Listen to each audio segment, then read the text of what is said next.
আসসালামু আলাইকুম বন্ধুরা, সবাইকে স্বাগতম জানাচ্ছি নতুন আরেকটি ভিডিওতে। তো আজকে আলোচনার প্রেক্ষাপট হলো ওয়ারিশ সম্পত্তি যদি আপনার কোনো অংশীদার বন্টননামার দলিল করতে না চায় তাহলে কি করবেন বা করণীয় কি, এই ব্যাপারেই আজকে আলোচনা করব। তো প্রথমে হলো যে ওয়ারিশ সম্পত্তিটা আসলে কি। ওয়ারিশ সম্পত্তি আপনার বাবা অথবা আপনার মা অথবা আপনার ওয়ারিশ যে কোনো একজন ব্যক্তি মারা গেলে তার সমুদয় সম্পত্তির যেই ওয়ারিশগণ থাকে তারাই মূলত এই ওয়ারিশ সম্পত্তির মালিক হন। তো অনেক সময় পিতা মারা গেলে ভাই বোন মা তারা মালিক হন। তো এরকমই হয়ে থাকে। তো অনেক সময় একটা ফ্যামিলিতে 2 জন বা 4 জন ভাই বোন এরকম থাকে। তো সবাই বন্টননামা দলিল করতে চায় না বা অনেক সময় জমি নিয়ে ঝামেলা হয়। মূলত যে জমিগুলো বেশি দামের বা বেশি দামি হয়, যেমন বাজারের কোনো জমিন বা কোনো মোড়ের জমিন বা কোনো বিজনেস রিলেটেড কোনো জমিন, যেই জমিন তার মূল্য অনেক বেশি, তো মূলত এই সব জমিন নিয়েই ঝামেলা হয়। তো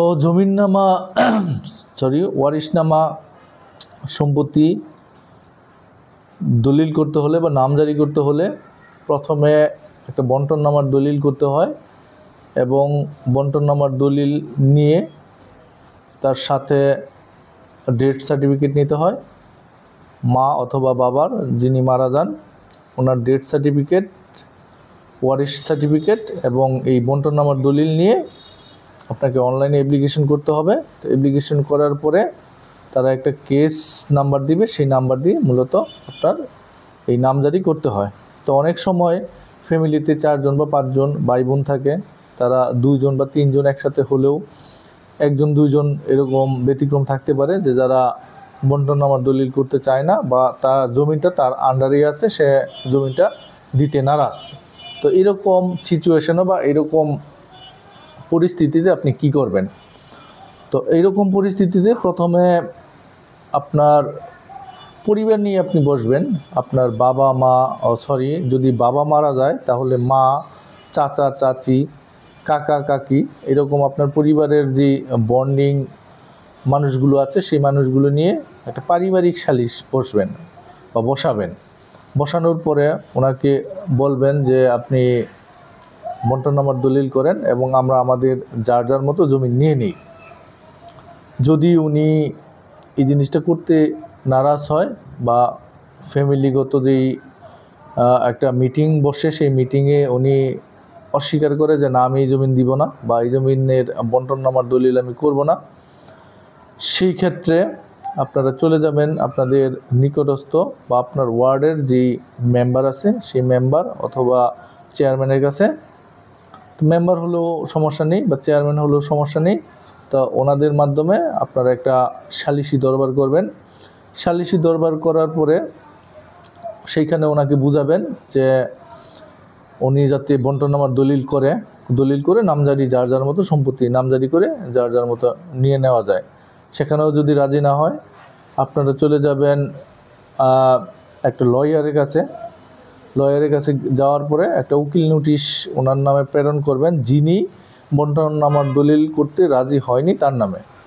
বন্টননামার দলিল যিনি করতে রাজি হয়নি তার নামে একটা উকিল নোটিশ পাঠাবেন এবং তার সাথে উকিল নোটিশ পাওয়ার পরে উনি যখন আসবেন তখন তার সাথে বসার পরে ওনাকে বুঝাবেন যে আপনি যদি এই বন্টননামার দলিল করতে নারাজ হন সেই ক্ষেত্রে আমরা আপনার বিরুদ্ধে মামলা করে দিতে বাধ্য থাকিব বা বাধ্য হব, কারণ এরপরে আর কোনো ওয়ে বা অপশন নেই। তো যদি উনি রাজি হয় তাহলে সেখানেই সমাপ্ত হয়ে যাবে। আপনারা বন্টননামার দলিল করে নামজারি যার যার মতো নামজারি করে নিতে পারবেন। যদি উনি রাজি না হয় সেই ক্ষেত্রে আপনারা মামলা করতে পারবেন। তো ওনার বিরুদ্ধে তখন মামলা করে দিবেন। মামলা করার পরে আপনাদের যে বন্টননামার দলিল বা আপনাদের যেই জমিনগুলো আছে সেই জমিনগুলোর যত ধরনের সমস্যা আছে সব সমস্যা তখন কোর্ট দেখবে বা বিচারক দেখবে এবং বিচারক আপনাদের শুনানি দিয়ে রায় দিবে এবং সেই রায় মোতাবেক আপনাদের বাকি কাজ করতে হবে। বা যখন আপনারা একটা মামলা করে দিবেন তখন এই মামলা চলাকালীন অবস্থায় সব কিছু কোর্ট বা কোর্টের এখতিয়ার অনুসারে হবে এবং সেখান থেকেই আপনারা আপনাদের যে কাঙ্ক্ষিত রেজাল্ট যার যার মতো নামজারি করতে পারবেন এবং বন্টননামার দলিল করতে পারবেন। তো এইভাবেই মূলত ওয়ারিশ সম্পত্তি একজন বন্টন করতে না চাইলে মূলত এই যে সিস্টেমগুলো আছে সেই সিস্টেমের মাধ্যমে আপনি নামজারি করে নিতে পারবেন। আজকে এই পর্যন্তই। আমার ভিডিওটি ভালো লাগলে অবশ্যই আমাকে ফলো দিয়ে রাখবেন। এরকম নতুন নতুন আপডেট ভিডিও আমি আপনাদের মাঝে শেয়ার করব এবং জায়গা জমিন আইন সংক্রান্ত সকল বিষয় নিয়ে আলোচনা করব। ধন্যবাদ।